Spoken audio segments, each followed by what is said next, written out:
Welcome to the Pandora Box. Humans have lived for many years in matriarch societies, where women used to occupy the most important roles. The role of a man used to be just hunting, defending the village or the woman, and going to wars.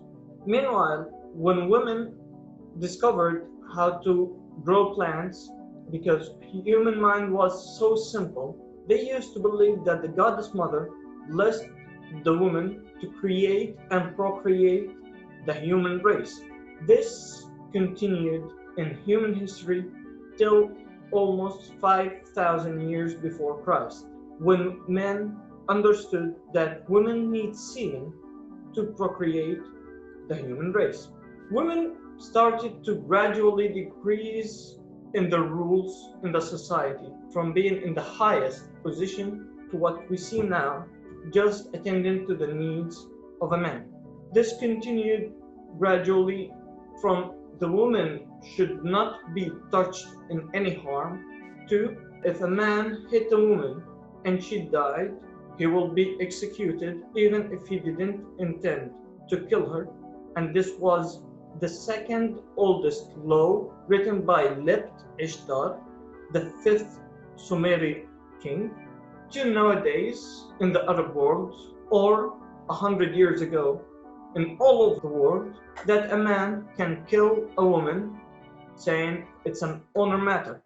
Lately in Jordan, a father killed his daughter without any specific reason, actually. He got her out of school when she was a kid, made her work. Then when she's like 30, 40 years, he killed her.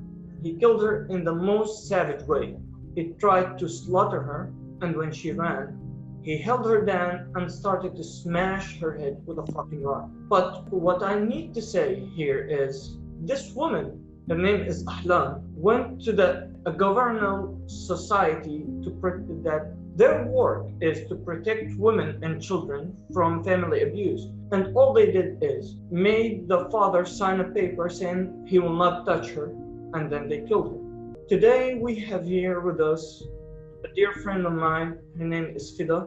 She's Palestinian from Gaza, and she will tell us about feminism and the oppression a woman face in general, and in Palestine and the Arab world in more specific. Thank you, Fida, for coming to this episode, and the floor is yours. Thanks for having me, Khaled. It's a pleasure. And thanks for giving a floor for a woman to speak about women oppression. I don't know where to start from, but I'd like to speak generally about women oppression, or specifically about feminism. But first, I'd like to say that it is a long history of oppression, and if we want to know more about that, we need to read more about the origins of women's oppression, or what got us here today, how did this oppression develop with the development of societies throughout history. And even we have to talk about the material basis of women's oppression, and how is the division of labor has affected how women are being oppressed these days. But first, to touch upon words like oppression, injustice, inequality in a very simple way. Like when we hear the words discrimination, I'm sure we hear the word discrimination a lot. The word like people are being oppressed in Palestine or elsewhere, or women are oppressed in Arab countries and elsewhere. What is the meaning of being oppressed? So if I want simply to define such words, I would say it's the use of force or authority or physical even force to prevent others of being free or equal, or even having their right to choose whatever they want or to say whatever they want. This is a very simple way, without going deep into Marxist theories or other theories. And in this specific case about women oppression, obviously we are talking about a human being that is being discriminated against because of being women. So this is the cause, and in this case we can also call it if violence occurs, then it's gender-based violence based on our gender, and even sometimes it's religion, race, sexual orientation, even people with disabilities. So you name it, there are many types of oppression, and in this case is oppression against women. This is generally about what is oppression and discrimination. Also, how women are being oppressed takes also several forms. It could be that women are denied their rights to education, they are denied agency over their bodies, they don't get to choose their partners, they cannot travel. Then I'm speaking about freedom of movement, and sometimes they are even being killed because of very lame reasons, just because they are women and because they have a vagina. So that's it. It's that simple. That is what's causing the oppression. And also this oppression is maintained through religion, social norms, laws, the society, the family, the patriarchal norms that we face in everyday reality. And sometimes it's also the state and the laws. And with this I mean, it's because people tend to say it's the family, it's the society, it's the religion, and they tend to forget about the state. The state and its laws play a huge role in maintaining oppression against women, whether it's in Europe or even in Arab countries. Now, to fight such oppression, we have seen what people call feminism. It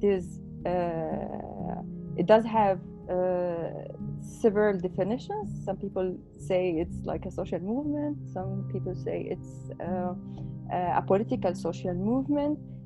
And the purpose of this movement is to fight against the oppression of women and to say that women have been unjustly held back from achieving full equality or just living as human being with agency all over the world. So basically, this is what feminism stands for. However, we have several feminist theories throughout the 50s, the 60s, and even since the start of the Women's Days back in the history. So this is important because we are not the same. When I say I'm a feminist and someone else says I'm a feminist too, but we do not agree, it's important to understand that there are several feminist theories. So, or movements, as we say. We can find environmental feminism, we can find liberal feminism, or socialist feminism, Marxist feminism, radical feminism, cultural feminism, and also, so it's also all of that connected to the first wave feminism, second wave feminism, third wave feminism, and then today we have intersectional feminism. And I think intersectional feminism is the most heard feminism these days, because it means that oppression against women goes beyond being women. There are intersections of oppression. It means if I'm a black woman, then the oppression against me can be doubled or even tripled. So if I'm a Muslim black woman, then it's not the same as being a white woman in Europe. If I'm a transgender Muslim black woman, then it's totally different. So we need to see those intersections. We cannot overlook them. This is about the feminist theories or the movements of feminism. Now, what kind of violence do women endure? Sexual violence, also violence through religion and cultural practices. They are denied education. They are denied abortion. Also, they are being killed because they live under colonialism. Women don't get to choose their partners. Women are not paid the same as their male colleagues at work. So also there are different types of oppression. It's not the same. When I say I'm an oppressed woman in the Arab world, it's totally different about someone who speaks from Europe. It's totally a different perspective. So in Western countries, we have seen in the past years many protests asking for the states or governments to abolish laws that criminalize abortion, for example. We are still not at that state in the Arab world, or even I would say we have our own issues that we are working on as a feminist activist in Arab states. Also, speaking of feminist movements right now in Europe, some of them, they get to organize.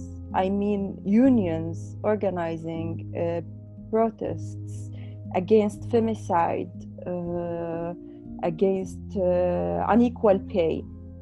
We still do not have that in the Arab world, not because we are not on the same level, but because we have a different historical context. We have our own problems right now. Because also we have more authority for religious people to command the society. Exactly. This is like one reason. And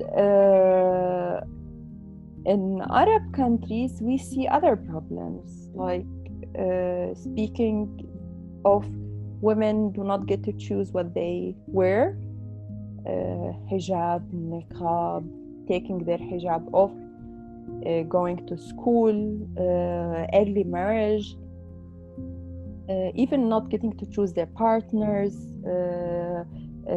hiding their sexual orientation.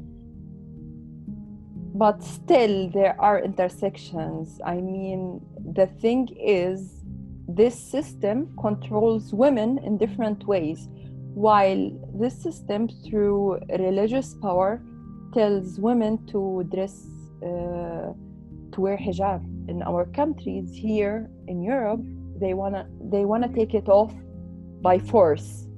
So that's the thing. Yani, what we are asking for is to leave the woman alone. Just leave us alone and give us a chance, or create the environment that allows women to choose whatever they want. Exactly. We don't want someone to tell us like dress like that or undress or do this and that. That's the point, simply. Now I'd like to speak about women in Palestine. We had a feminist movement in Palestine early in the 30s. It's not new compared to other movements nowadays in Arab countries, even if they are online movements or still very newborn movement. The feminist movement in Palestine is since the 30s. They have been fighting against the British colonialism. But this is also connected that we have a very rich history of not civil society, but we have our own organizations that, because of the colonialist context in Palestine. And throughout the history, women in Palestine, feminists, played a very huge role during the first Intifada, fighting against the Israeli occupation. With the second Intifada, they were pushed a little bit back because of the militarization of the Intifada. and they were like pushed to the corners where they were only the mothers and the sisters of the shaheed, the martyrs, and their role was shrinking. But still we have nowadays important feminist movements like Talat.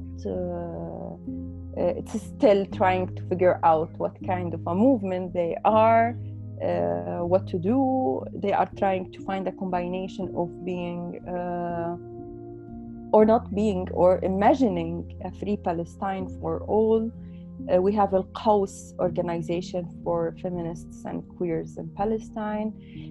And all of those organizations, wherever they are trying to work on getting the minimum of rights right now.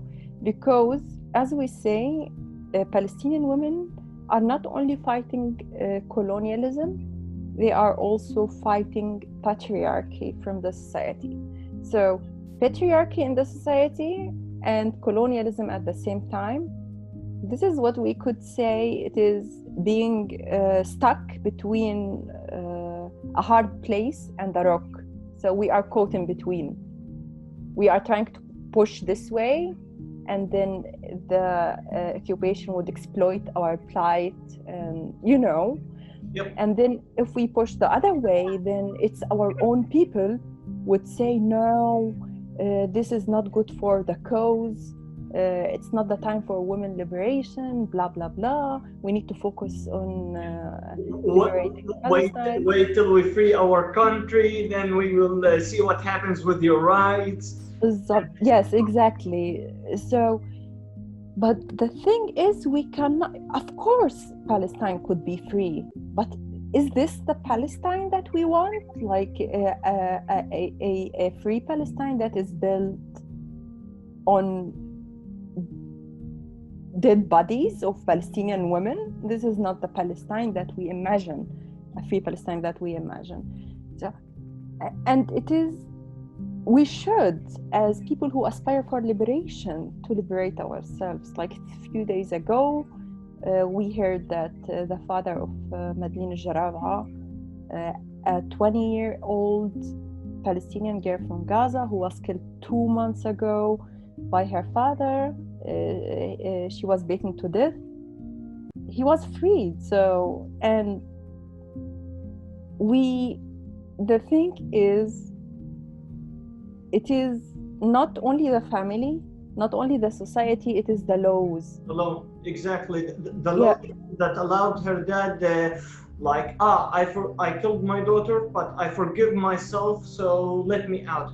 Okay. Yeah, it's not about religion that plays a role this time. It's also about the social norms that considers women as a property. This is a very important point. Like, it's her dad at the end of the day, and he has the right to do whatever he wants, even killing her, because he is her dad. And the same is said, and the same happens when a wife gets beaten by her husband. It says, no, he is your husband, shame on you, you cannot complain. Private problems. Yes, it is like family problems, matters that we are not supposed to talk about, as if it's not a public issue that affects us all. So, but this is because they think of women as private property that they can inherit or just like give it away or sell it from one person or not person, even like a male human being, because it's the father, the brother, even the grandfather, then the husband, and in some cases the son has more authority than his mother, or even he does have authority over his mom. So the mom, if the dad is not alive, the son can prevent his mother from traveling or even issuing a paper. So this is an just general overview of what we as feminists are working to achieve,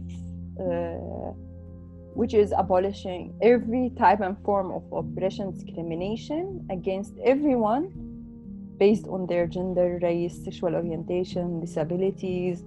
So it is not like we are fighting men, because we see a lot of men's rights movements like, it's either us or rights.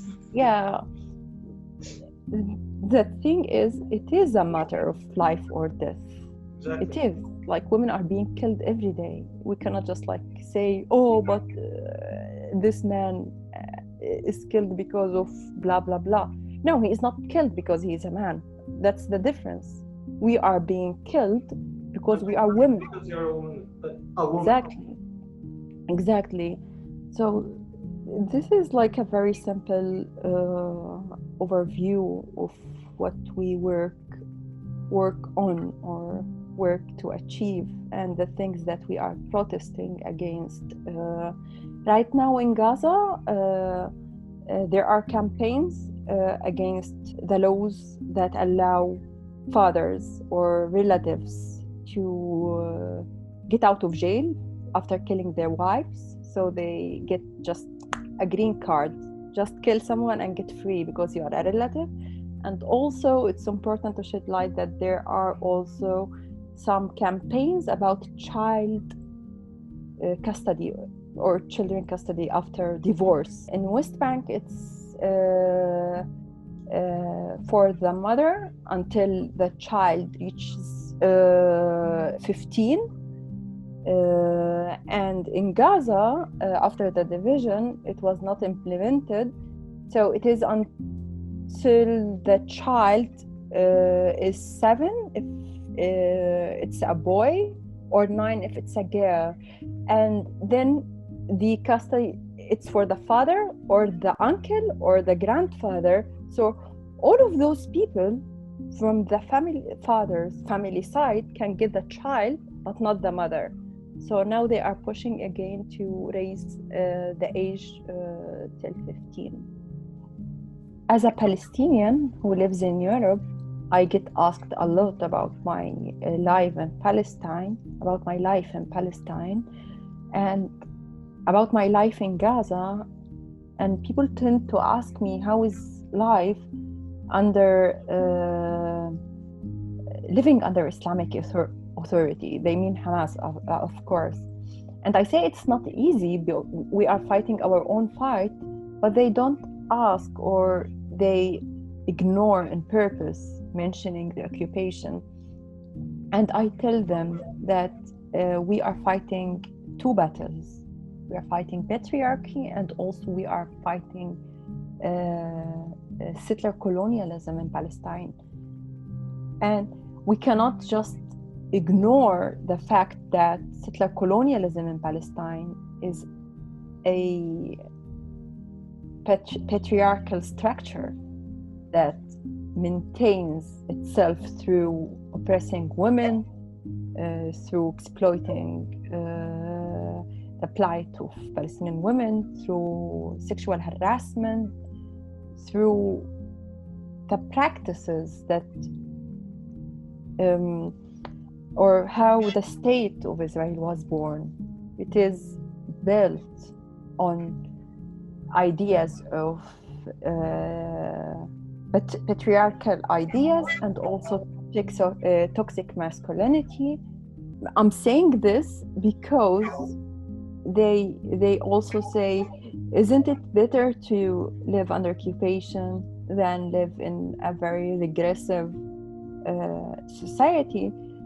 And I tell them, like, I've lived 3 wars in Gaza, and in each and every war, I cannot just basically forget. I'm not speaking about bombing or shooting, killing neighbors and relatives, but I'm speaking about settlers and just having banners and posts saying, go to Gaza, rape their women, and come back to your mothers. This is at the core of what colonialism is. So those ideas of using rape and killing Palestinian women because they are the bodies that will bring more Palestinians and will just keep the Yes, like the T-shirt that one of the IDF soldiers of Israel had on him in the war on Gaza in 2014, I think, that says, "Kill a pregnant woman, you're killing two with one shot." Yeah, exactly. It was a shirt with a bull eye like that, and like one bullet to like one shot to I don't know. Two souls, something like It is so sick, and it's not only that. Like when Ahad Tamimi was arrested, we saw some academics and rabbis saying like about during the battle, soldiers are allowed to rape and sexually harass Palestinian women, and this is a way to prevent Palestinian men, of like fighting or defending through using their women. You know, it's the same regressive ideas that some political forces or left forces even in Europe want to ignore, or just like turn their back on Palestinians because it doesn't make them comfortable. Even within the Arab countries or the MENA area, women face different kind of challenges.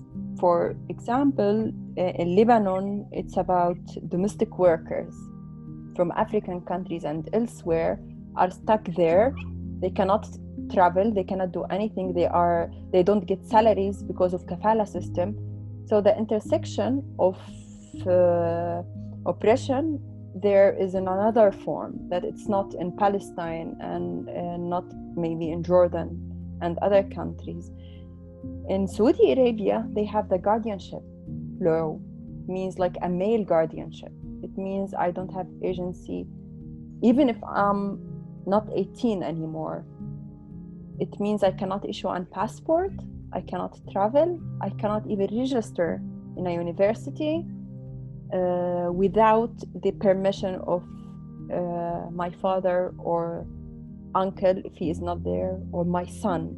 So this is very humiliating, and we have seen in recent years many girls from Saudi Arabia, they are applying for asylum in Europe because of the guardianship law, and in the United Kingdom and in the United States as well. And they have been also fighting for their right to drive a car. And it's a shame that those who were fighting and protesting to get that right, they are right now in jail. In Saudi Arabia as well, like despite the fact that they have changed some laws under the rule of MBS, they still there are still some challenges. So for example, they say now that women can do this and that, but at any point the families can go and file a complaint. Oh my God, like our daughter has run away, and the state, with the help of the family, and this shows you the intersection of like how the state works hand in hand, very close with the family to maintain women oppression. They can just get the girl back to her oppressor or her violent husband or father, and they even have the authority to get that girl back even if they are in foreign airports, like the case of Dina Ali. And this shows you that families do have authorities. Sometimes it's above the law. Even if there are some laws, they are useless if we cannot change things like really on the ground. Laws are useless if we do not act on them. Exactly, or if we don't have, we don't know it's not just acting on them, but also it is useless if you change one law and you leave another law that contradicts the other law. You cannot say women can do whatever they want, but at the same point there is a law that says بلاغ عقوق وتغيب. So it's pointless, like in the case in Saudi Arabia, that families can file a complaint. It says بلاغ عقوق وتغيب. Laws are useless in this way, and they are not serious. So those changes are only for PR purposes. They are not really made to change reality in favor of women on the ground. In Jordan, for example, there are some laws in the penalty laws, I think, that they allow the father or the husband to get free after killing their daughter's wife after a while, in case they proved the crime has to do with honor. I don't know how do they define honor, but if it is honor crime, they can just get out of jail after a while. And the thing is, what is honor? Like, it could be anything. It could be having a phone. It could be being on Facebook. It could be working as a nurse. It could be anything. It could be speaking with a stranger for 1 minute while walking. And men are using those laws to justify murder and get away with it. This is how horrible the reality on the ground for women in some Arab worlds. Thank you, Fida, for this episode, for joining us and giving us all this information. And hopefully we will make more videos, or there will be videos on the internet in general from different people talking about these subjects in specific and more details. Hopefully everyone supports women, because they are human beings after all. They are more than the half of the society, and we need them more than you can ever imagine in your life. Long live feminism, and hopefully there will be no need to say long live feminism, because to be a real believer in humanity, you need to be a feminist.